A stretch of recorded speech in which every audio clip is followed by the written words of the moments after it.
Saat pintu terbuka, tidak ada siapa-siapa di teras rumahnya yang luas.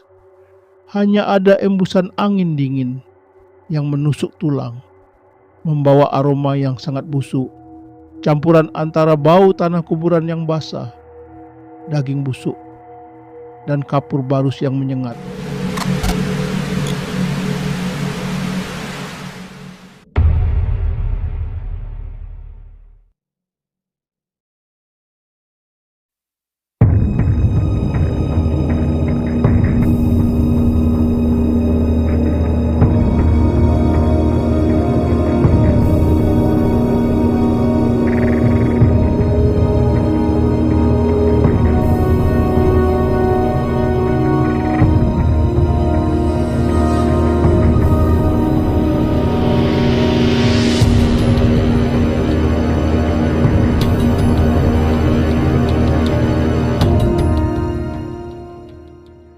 Malam menjemput kampung Sarimbit dengan keheningan yang tidak biasa.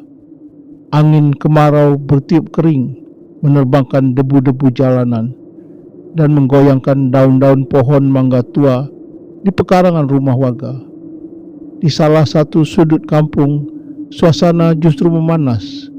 Rumah Pak RT dipenuhi oleh kepulan asap rokok dan kasak kusuk belasan warga yang berkumpul dengan wajah tegang. Di tengah ruangan, seorang pria parubaya bernama Sujiwo duduk bersimpuh. Wajahnya yang biasanya teduh kini pucat pasi. Matanya menyeratkan perpaduan antara rasa tidak percaya dan amarah yang tertahan. Di hadapannya, beberapa tokoh masyarakat dan pemuda kampung menatapnya dengan pandangan penuh penghinaan. "Saya ulangi sekali lagi, Kang Jiwo," ucap Pak RT dengan nada berat, mengetuk meja kayu di depannya. Warga sudah resah, kehilangan uang di tabungan masjid, ternak-ternak warga yang mati mendadak dengan leher kering, sampai isu pesugihan yang mengarah ke rumahmu. Semuanya mengerucut pada satu nama, kamu. Sujiwo menggelengkan kepala dengan cepat, telapak tangannya gemetar. "Gusti Allah, Gusti. Demi Allah, Pak RT, demi Rasulullah, saya ini hanya buruh tani serabutan. Uang dari mana saya bisa beli sesajen untuk hal-hal syirik seperti itu? Rumah saya bocor kalau hujan. Fitnah ini kejam sekali."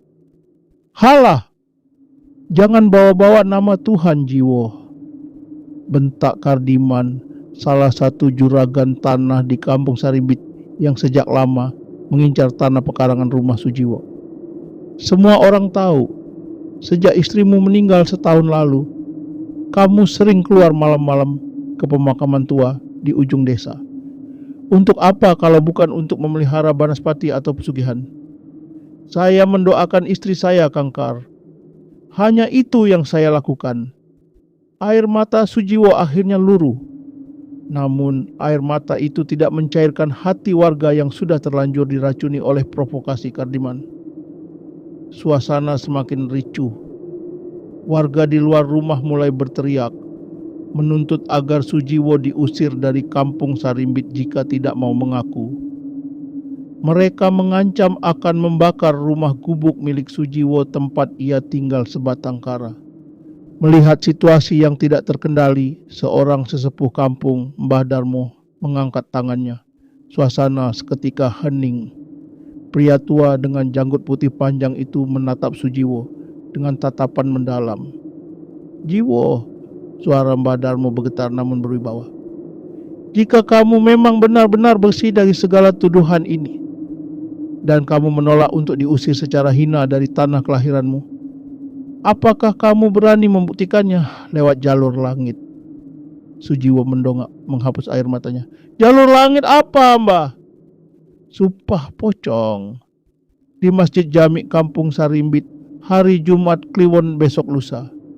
Jika kamu berdusta, nyawamu akan direnggut dengan cara yang paling hina dan laknat akan turun pada 7 turunanmu. Tapi jika kamu benar, biar Gusti Allah yang membalikkan keadaan," jawab Mbah Darmo tegas. Kardiman tersenyum sinis, yakin bahwa Sujiwo akan gemetar dan memilih kabur dari kampung. Namun Harga diri Sujiwo telah diinjak-injak melampaui batas kemanusiaan. Dengan napas yang memburu, Sujiwo berdiri tegak, menatap lurus ke mata Kardiman dan warga yang memfitnahnya. Baik, saya terima tantangan itu. Saya Sujiwo tidak akan lari. Kita lihat siapa yang sebenarnya memelihara iblis di dalam hatinya. Hari Jumat Kliwon yang dinanti tiba.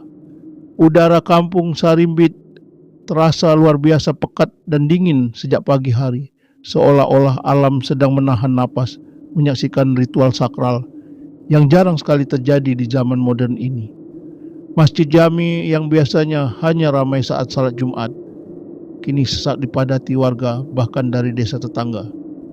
Di bagian depan sab, sebuah tikar pandan telah digelar. Di atasnya terbujur 3 utas tali pelepah pisang dan selembar kain kafan putih yang masih baru. Bau minyak wangi 1000 bunga dan asap kemenyan yang sengaja dibakar di sudut halaman masjid menusuk hidung, menciptakan atmosfer yang mencekam.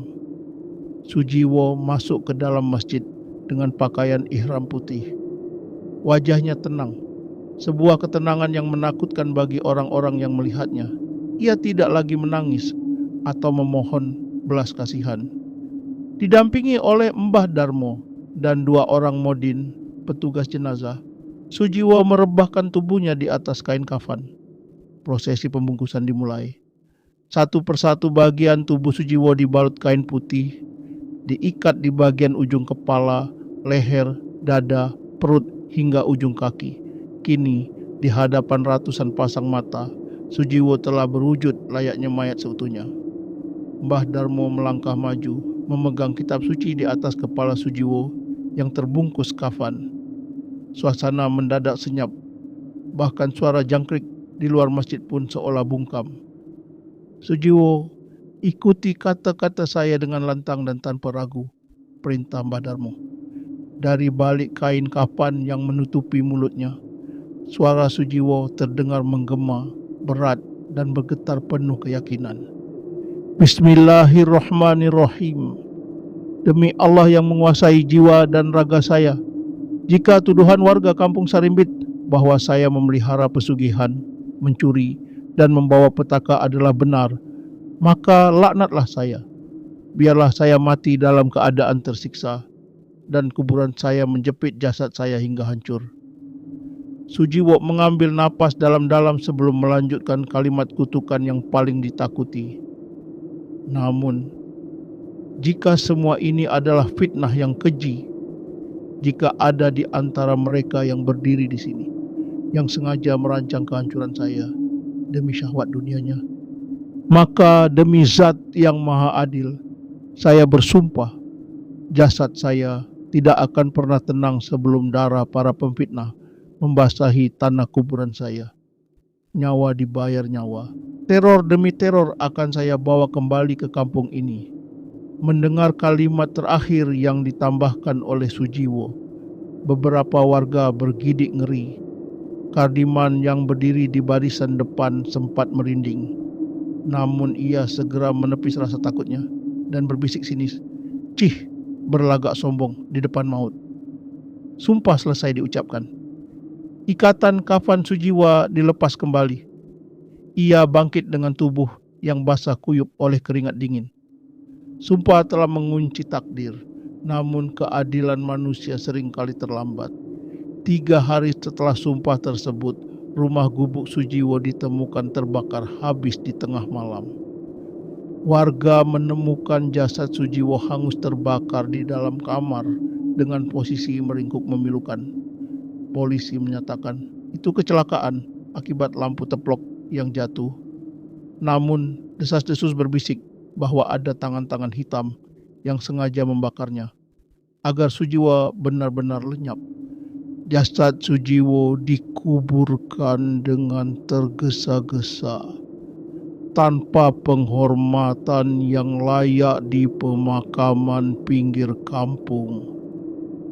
Kematian Kardiman keesokan harinya mengguncang seluruh kabupaten. Ia ditemukan tewas di dalam kamarnya yang terkunci dari dalam. Kondisinya sangat mengerikan. Matanya melotot keluar seolah melihat kengerian yang tak terbayangkan. Lidahnya menjulur patah dan seluruh kulit tubuhnya membiru memar seperti bekas ikatan tali yang sangat kencang. Yang paling membuat bergidik, kamar mewah itu dipenuhi oleh tanah kuburan merah yang masih basah. Teror tidak berhenti di rumah Kardiman. Sumpah pocong yang diucapkan Sujiwo di rumah ibadah kini menjelma menjadi kutukan massal bagi mereka yang ikut mengompori fitnah. Malam berikutnya, giliran Pak RT yang diteror. Saat sedang mandi, air di dalam bak berubah menjadi darah kental yang berbau amis. Ketika ia mencoba berlari keluar, ia melihat sosok pocong Sujiwo sedang berdiri di sudut kamar mandi, mengetuk-ngetukkan kepalanya ke dinding dengan bunyi berdentum-dentum yang memekakkan telinga. Pak RT ditemukan pingsan dengan mulut mengeluarkan busa, dan hingga kini kehilangan akal sehatnya, terus-menerus meracau meminta maaf kepada Jiwo. Kampung Sarimbit lumpuh total. Toko-toko tutup sejak siang. Para pemuda yang dulunya gagah berani saat mengintimidasi Sujiwo, kini menangis ketakutan di dalam rumah mereka, memeluk jimat dan kitab suci yang seolah kehilangan tuahnya di hadapan amarah suci sang korban fitnah.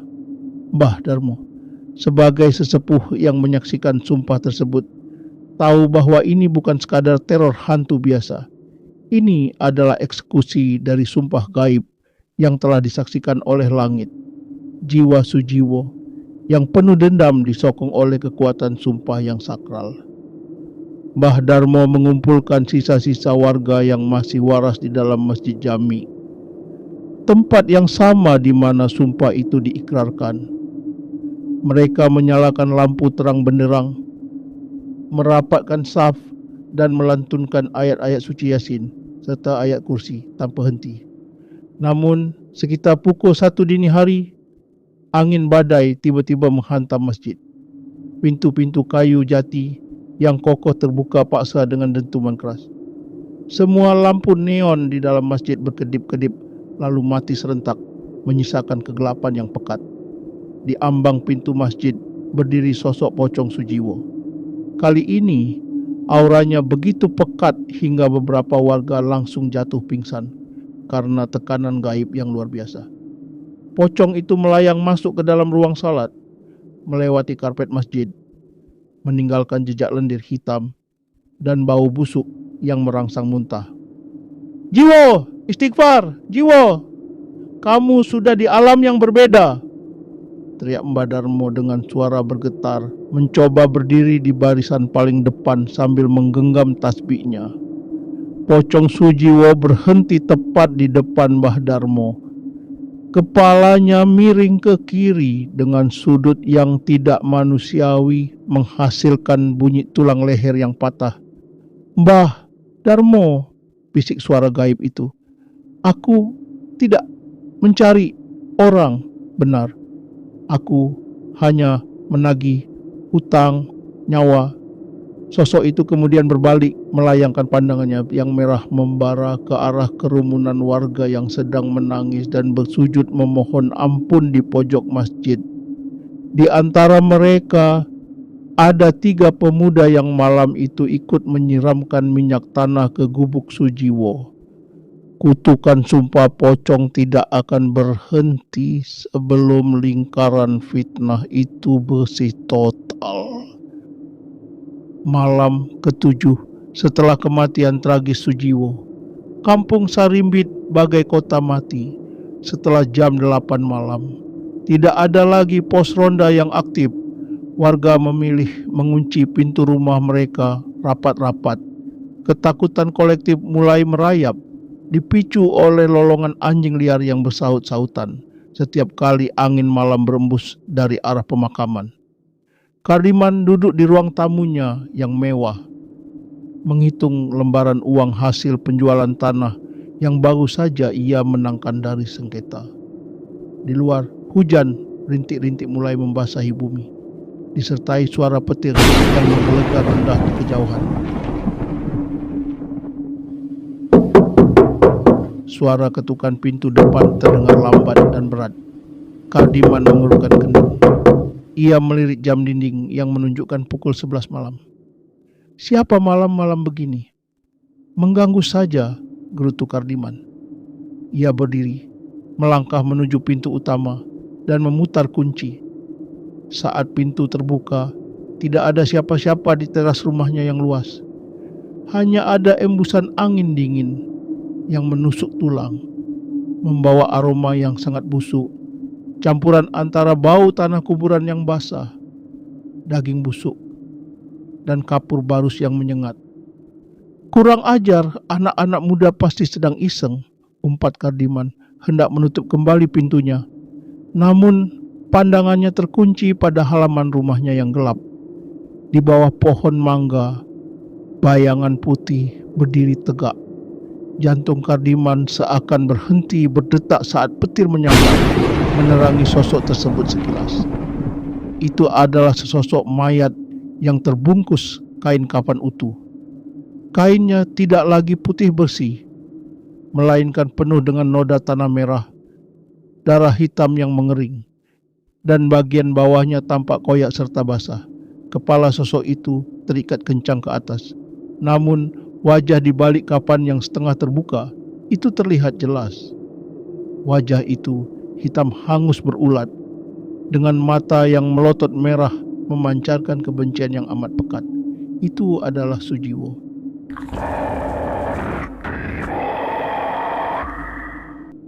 Suara itu tidak keluar dari mulut, melainkan menggema di dalam kepala Kardiman.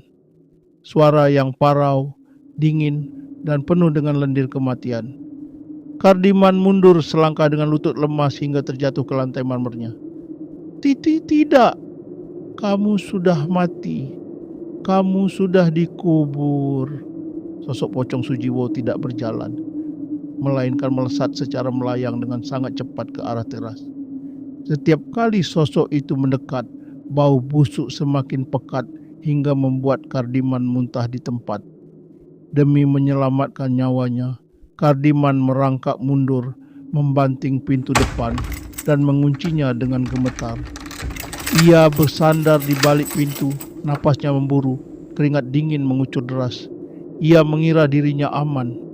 Namun, saat ia membalikkan badan menuju ruang tengah, sosok pocong itu sudah berdiri tepat di hadapannya, hanya berjarak beberapa senti dari wajahnya.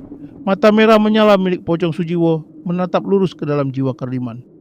Ikatan kepala pocong itu tiba-tiba terlepas, memperlihatkan rambut yang rontok bersimbah darah.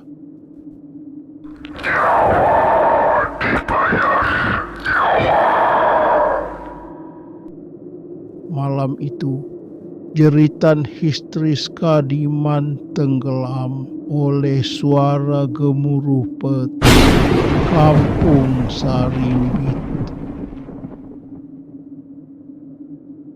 Malam terus merayap hingga mencapai puncaknya di pemakaman Kampung Sarimbit. Di bawah rintik hujan yang mulai mereda, 3 pemuda yang terbukti menjadi pelaku pembakaran gubuk Sujiwo berjalan dengan tatapan kosong, seperti orang yang terkena hipnotis.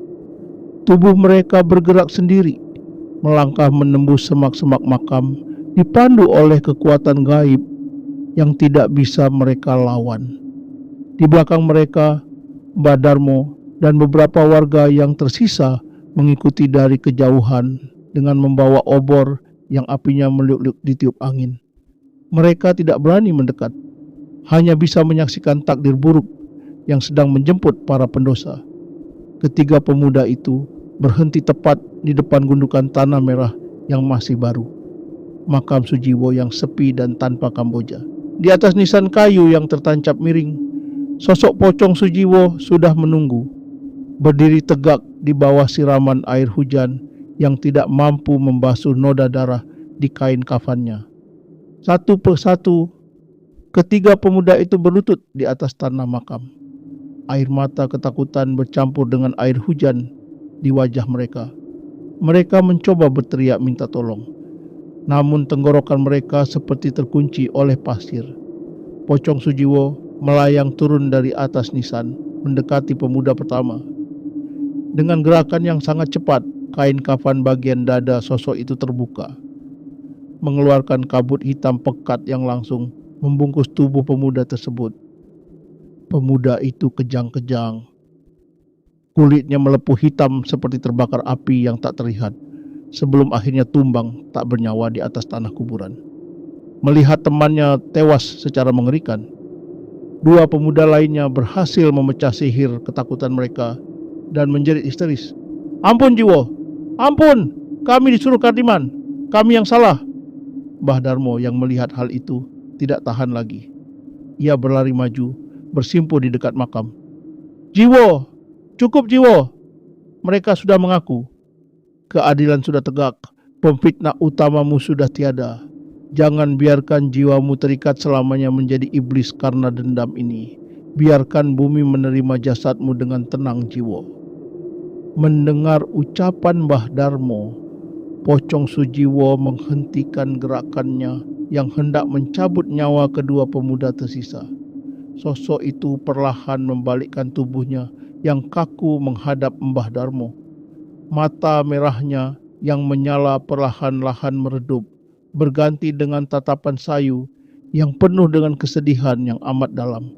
Tatapan asli Sujiwo saat ia memohon keadilan di rumah Pak RT. Air mata darah menetes dari sudut mata sosok gaib itu, membasahi kain kafannya. Sumpah pocong telah terpenuhi. Kebenaran telah terungkap dengan bayaran yang sangat mahal. Kampung Sarimbit telah menyaksikan sendiri akibat dari lidah yang tak bertulang dan fitnah yang lebih kejam dari pembunuhan. Terima kasih, Mbah. Suara itu kini terdengar lebih jernih, bergema lembut sebelum akhirnya perlahan out.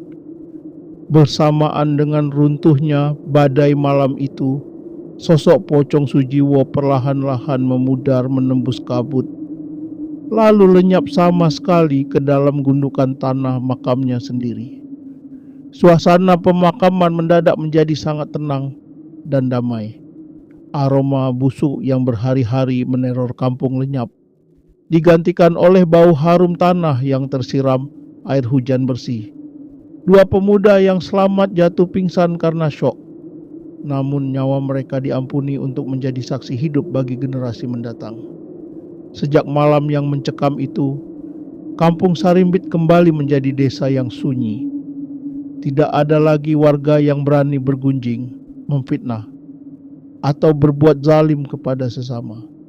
Mereka tahu di ujung pemakaman desa ada sebuah sampah yang tertanam di dalam tanah, sebuah pengingat abadi bahwa keadilan langit tidak akan pernah tidur, dan tanah kuburan selalu siap menagih janji dari setiap kebohongan manusia.